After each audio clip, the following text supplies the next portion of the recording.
Prosonic experience the finest UPVC windows and doors. 7799779088. Tollywood ప్రముఖ నటుడు comedian అలాగే విలన్ పాత్రలు ఎన్నో పోషించి అందరి హృదయాల్లో తనకంటూ ఒక ప్రత్యేక ముద్ర వేసిన ఫిష్ వెంకట్ ఇక లేరు.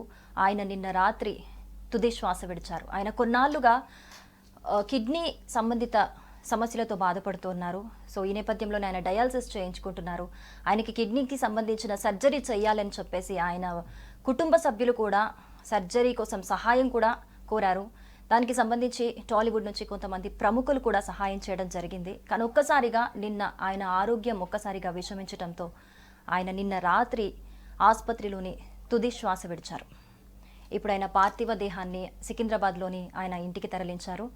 అంత్యక్రియలకి ఏర్పాట్లు చేస్తున్నట్లుగా సమాచారం అందుతోంది. అక్కడ వాళ్ళ కుటుంబ సభ్యులు అలాగే వాళ్ళ అమ్మగారు అలాగే పెద్ద ఎత్తున అక్కడికి అభిమానులు చేరుకొని కూడా చివరి చూపు కోసం అక్కడికి చేరుకున్నారు. అందరూ కూడా కన్నీటి పర్యంతం అవుతున్నారు. మరి ఫిష్ వెంకట్ ఇంటి దగ్గర పరిస్థితి ఎలా ఉందో చూద్దాం. రైట్ సిరి, ప్రస్తుతం మనం ఫిష్ వెంకట్ ఇంటి దగ్గరే ఉన్నాం. దాదాపు తెలుగు చలనచిత్ర రంగంలో ఒక అద్భుతమైన ప్రదర్శనలు చూపించడమే కాకుండా అటు ప్రజల్ని అభిమానులను అటు అదే విధంగా సినీ ప్రముఖులను కూడా మెప్పించిన ఒక విలక్షణమైన నటుడిగా మనం చెప్పుకోవచ్చు. అయితే వరుస ఘటనలు ఏవైతే ఈ యొక్క సినీ ఇండస్ట్రీలో మనం వారం క్రితమే చూసాం. కోట శ్రీనివాసరావు విలక్షణమైన నటుడు, చాలా సీనియర్ నటుడు. ఆయన మృతి చెందిన తర్వాత మరొకసారి ఫిష్ వెంకట్ మృతి ఆ యొక్క సినీ ఇండస్ట్రీని ఒక్కసారిగా దిగ్భ్రాంతికి గురి చేసిందని చెప్పుకోవచ్చు. అయితే ఆయన పార్థివ దేహాన్ని ఇక్కడే సికింద్రాబాద్ లో ఉన్న వాళ్ళ పూర్వీకుల నుంచి వచ్చిన వారికి సంబంధించిన ఇంట్లో ఉంచారు. ప్రస్తుతం వాళ్ళకి సంబంధించి ఇప్పటికే హుస్నాబాద్ లో వారి ఇల్లు ఉన్నప్పటికీ కూడా వారికి సెంటిమెంట్ పరంగా ఇక్కడ పెట్టామని వాళ్ళ కుటుంబ సభ్యులు చెప్తున్నారు. అయితే కొద్దిమంది తోటి తనతో పాటు పనిచేసిన వారు అదేవిధంగా ఇంటి దగ్గర ఉండే వాళ్ళతోటి ఒకసారి మాట్లాడించే ప్రయత్నం చేస్తా. నిజానికి 100కు పైగా సినిమాల్లో నటించి మనం చూసాం. చాలా అంటే రౌడీగా అయినా రౌడీ క్యారెక్టర్ కావచ్చు, at the same time comedian గా కూడా తన విలక్షణమైన నటనతోటి ప్రతి ఒక్కరిని కూడా మెప్పించిన, అంటే తెలంగాణ యాస భాషను సినిమాల్లో ప్రతిబింబించే విధంగా మాట్లాడడమే కాకుండా ఆ భాషతోటి ప్రతి ఒక్కరిని నవ్వించిన వ్యక్తి, భయపెట్టిన వ్యక్తి. అరే రౌడీ అంటే ఇలా ఉండాలి, కమిడియన్ అంటే ఇలా ఉండాలని ఫిష్ వెంకట్ ని చూసి చాలా మంది నేర్చుకున్న వాళ్ళు ఉన్నారు. ఆయన అభిమానులు కూడా చాలా మంది ఉన్నారు. ఒకసారి మాట్లాడే ప్రయత్నం చేద్దాం. అన్న చెప్పండి, మీకు ఫిష్ వెంకట్ ఎలా ఉండేవారు? మాకు ఫిష్ వెంకట్ మరణం చూసి చాలా బాధగా ఉంది. అడ్డగుట్టలో మాకు సినిమాలో ఫస్ట్ ఆయన క్యారెక్టర్ చేసిన చాలా సంతోషం అనిపించింది. కానీ ఇప్పుడు ఆయన మరణానికి చాలా బాధ అనిపిస్తుంది. ఇక్కడ కూడా అడ్డగుట్టలో కూడా చాలా అందరికి ఆదర్శంగా ఉండేది. ఆయన సినిమాల ఆయననే కాక చాలా మంది ప్రోత్సహించిండు. ఆయన మరణం పట్ల అందరికి చాలా బాధ ఉంది. ఆయన మాకు చాలా బాధ అనిపిస్తుంది. ఇద్దరు కూడా మోహన్ అని చెప్పి ఆయన సినిమా సైడ్ పక్క చేసిండు. ఈ అడ్డగుట్టలే కాక ముషిరాబాద్ అక్కడెక్కడ కనీసం ఒక 100 మందిని సినీ ఆర్టిస్ట్ చేసిండు ఆయన. ఆయన మరణానికి మేము చాలా బాధిస్తున్నాము. మాకు అడ్డగుట్టలు కూడా ఎన్నెంటి ఇటువంటి ఏమైనా శివకర్మం కావాలన్నా ఇటువంటిది అయినా కూడా ఆయన బాగా చేస్తుండే. ఆయన వాళ్ళకి మా మరణం పట్ల చాలా చింతిస్తున్నాము. అన్న మీరు చెప్పండి, జనరల్ గా సినిమాల్లో కాకుండా వ్యక్తిగతంగా మీతో ఎలా ఉంటుంది?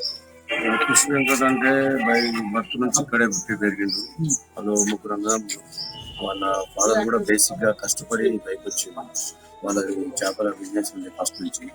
ఆయన ఏంటంటే చిన్నతనం నుంచి కష్టపడి మన తెలంగాణ నుంచి దాదాపు ఎంతో మంది సినిమా స్టార్ ఉన్నాడు. కానీ మన దగ్గర నుంచి ఎవరు నరసింగ్ కానీ శ్రీహరి కానీ దాని తదితర ప్రాంతంలో అంత పేరు తెచ్చుకున్న వ్యక్తి అయితే ఫిష్ వెంకట్. ఏ పాత్ర ఇచ్చినా మెప్పించి మంచి సాధించి చిరునవ్వును అయితే పండించే వ్యక్తి. ఆయన లేని లోటు ఇక్కడ అడ్డగుట్ట ప్రజలు, సికింద్రాబాద్లోని అడ్డగుట్ట ప్రాంతం ఇది. అక్కడ ప్రజలైతే జీర్ణించుకోలేకపోతున్నారు. ఆయన ఏ సినిమా చేసినా కూడా చాలా వ్యక్తిగతంగా కానీ మంచితనం కానీ అందరికీ ఒక నవ్వును పండించే వ్యక్తి. ఆయన లేడనేది జీర్ణించుకోలేకపోతున్నారు ఇక్కడ అడ్డగుట్ట పబ్లిక్ అంతా. ఆయన దాదాపుగా చిన్నప్పటి నుంచి కష్టపడుకుంటూ వచ్చిన వ్యక్తి. సినిమాలో దాదాపు 20-25 సినిమాలలో ఆయనకు మంచి టాప్ పొజిషన్ పాత్రలు ఇచ్చారు.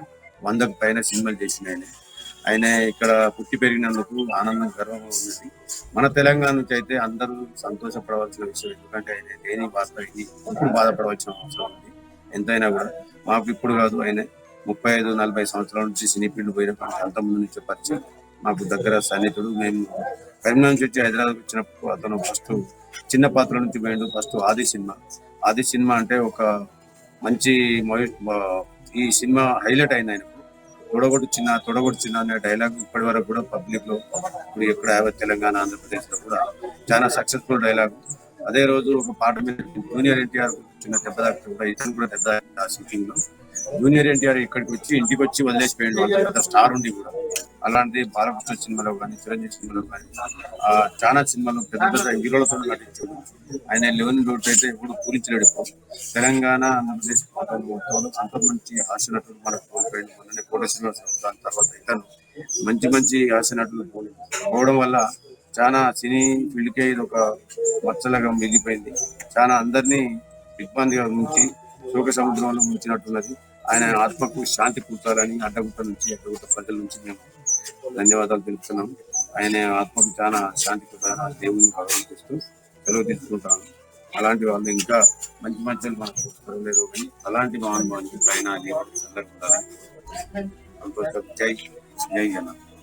నిజానికి తను 30 ఏళ్ల నుంచి పరిచయం, చాలా మృదు స్వభావిగా ఆయన చెప్తున్నారు. వాళ్ళ అన్నదమ్ముల్లో కూడా తన బిజినెస్ చేసే సమయంలో కూడా చాలా అంటే అందరితో మంచిగా ఆయనకున్న మంచి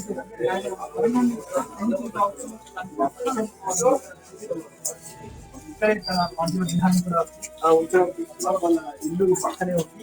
వాళ్ళ కుటుంబ సభ్యులంతా కూడా అభిమానులంతా కూడా వచ్చి ఒకరొకరుగా ఒకసారి చూసి వెళ్తున్నారు. అదే విధంగా ఈ రోజే ఆ కార్యక్రమం కూడా నిర్వహించేందుకు కూడా ఇక్కడ ఉన్న కుటుంబ సభ్యులంతా కూడా ఏర్పాట్లు అయితే చేస్తున్నారు. వారి యొక్క అభిమానులంతా కూడా ఇక్కడ మనం చూడొచ్చు. వాళ్ళ తండ్రి నుంచి వచ్చిన ఈ ప్రదేశంలో సెంటిమెంట్ గా ఇక్కడ నుంచి అయితే రోజు సాయంత్రం వరకు కార్యక్రమాలను నిర్వహించారు. అయితే దీనికి సంబంధించి ఏదైతే ఫిష్ వెంకట్ కి సంబంధించిన కో ఆర్టిస్ట్ కూడా చాలా మంది ఇక్కడికి వచ్చి మొత్తానికి అయితే కడసారి ఆయనకు వీడుకోలు పలకడంతో పాటు మొత్తం కూడా దగ్గరుండి చూసుకుంటున్నారు. చాలా రోజులుగా ఆయన ఆసుపత్రిలో ఉండే కిడ్నీ సంబంధిత వ్యాధులు బాధపడుతున్న మరణంతో పోరాడుతున్న ఫిష్ వెంకట్ ఈ రోజు చెందడం అనేది నిజంగా దిగ్భ్రాంతి గురి చేసిన పరిస్థితి అయితే కనిపిస్తుంది. వాళ్ళ మదర్ ఉన్నారు, ఒకసారి మాట్లాడే ప్రయత్నం చేస్తా సిరి. వాళ్ళ మదర్ ఇక్కడ ఆవేదన మొత్తం మనకు కనిపిస్తుంది. ఒకసారి మాట్లాడించే ప్రయత్నం ఇల్లు కట్టుకుంటే ఇల్లు పోతున్నాడు, ఏం చేయాలన్నా నన్ను తేడా. మొన్న నా అక్క చచ్చిపోయింది, అది కొంచెం పెద్ద వీటి కూడా పోతున్నాడు. నేను ఏంటి బతకాలి బిడ్డ, నా కొడుకు నా బిడ్డ ఇచ్చేది నా కళ్ళు పెట్టాడు. అమ్మా అంత పడి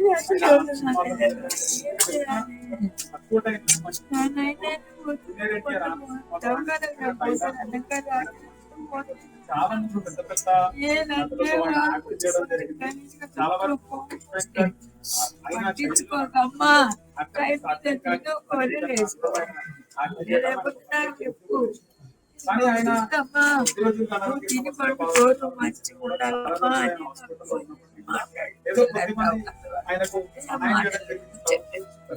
ఆ ఫోన్ లో చూసి ఏడ్చేదే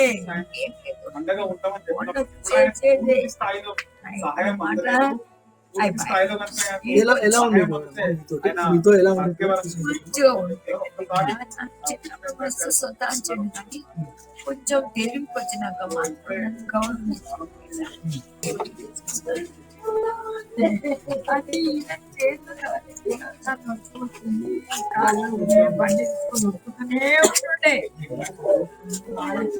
ఆపరేషన్ చేయక వాడు దాన్ని వాడు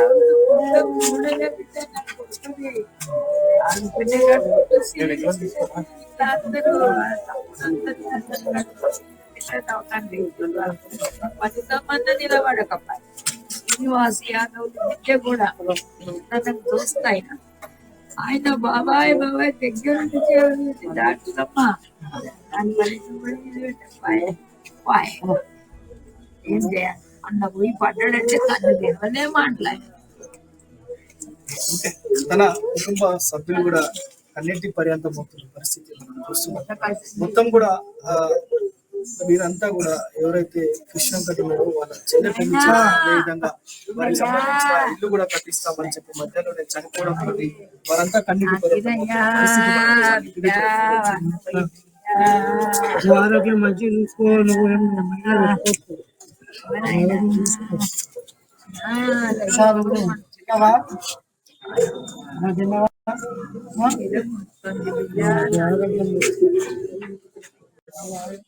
ఇప్పటికే ఫిష్ వెంకట్ ఇంటి దగ్గరికి పెద్ద ఎత్తున అభిమానులు ఆయన చివరి చూపు కోసం చేరుకొని అందరూ కూడా ఒక ఆవేదన వ్యక్తం చేస్తున్నట్టుగా మనకు కనిపిస్తోంది. మరో 2-3 గంటల్లో కూడా అంత్యక్రియల కార్యక్రమానికి ఏర్పాట్లు కూడా జరుగుతున్నట్లుగా సమాచారం అయితే అందుతోంది.